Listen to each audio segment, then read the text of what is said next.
السلام عليكم ورحمة الله وبركاته أحبتي في الله، متابعين قناة تفسير الأحلام مع رانيا. هقدم لكم النهاردة تفسير رؤيا الفلفل في منام الرجل، الفلفل الأحمر أو الأخضر الحار بكل أنواعه، فتابع معنا. رؤيا الفلفل بوجه عام في منام الرجل إذا شاهد أنه يأكله تدل على الرزق والخير الذي سيحصل عليه، وأما إذا رأى أنه يقوم بتوزيع الفلفل على الناس في الأماكن العامة فإن هذه الرؤيا تدل على صلاح أخلاق هذا الرجل، وعلى أنه يتحلى بالصفات الحميدة التي تجعل منه مثالا يحتذى به.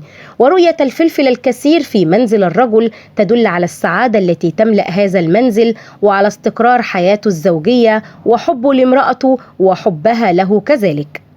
تفسير رؤيا الفلفل الأخضر في المنام للرجل. الفلفل الأخضر للرجل إشارة إلى الترقي في مراتب العلم أو السلم الوظيفي، بحيث ينعم بالاستقرار المادي. فعند رؤية التاجر تناول الكثير من الفلفل فهو إشارة إلى تحقيق مكاسب مالية كبيرة، وإذا كان الشخص فقير ويرى ذلك فقد تعني حصوله على ميراث أحد الأقارب، لذلك يشعر بالفرح والسعادة. في حال رؤية الشخص يتناول الفلفل ولكنه ذو مذاق حار فقد تشير إلى الوقوع في بعض المشاكل المالية وعدم إيجاد فرصة مناسبة للعمل. الفلفل الأخضر الحار يشير أيضا لمواجهة بعض المشاكل التي لا يستطيع حلها بمفرده.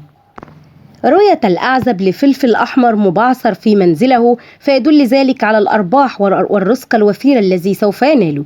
إذا رأى الشاب في المنام أن امرأة جميلة تعطيه كمية كبيرة من الفلفل الأخضر أو الفلفل الأحمر فيدل ذلك على دنياه سوف تتسم له، وسوف ينعم بالخير والنعم الكثيرة، فبقدر جمال المرأة الذي أعطته الفلفل سوف تعطيه دنياه أيضا ما يستحقه. رؤية الفلفل الأخضر يدل على زوال الهم والغم. تناول الفلفل الأحمر بشراهة دليل على الخير والبركة التي سوف ينعم بها صاحب المنام في القريب العاجل إن شاء الله. تفسير رؤيا الفلفل الأصفر في المنام للرجل.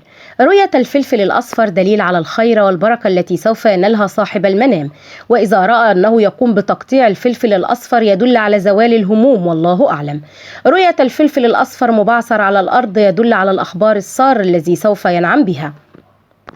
أكل الفلفل في المنام للرجل أو شراؤه يؤول إلى الرزق الواسع والأحداث السعيدة في حياته.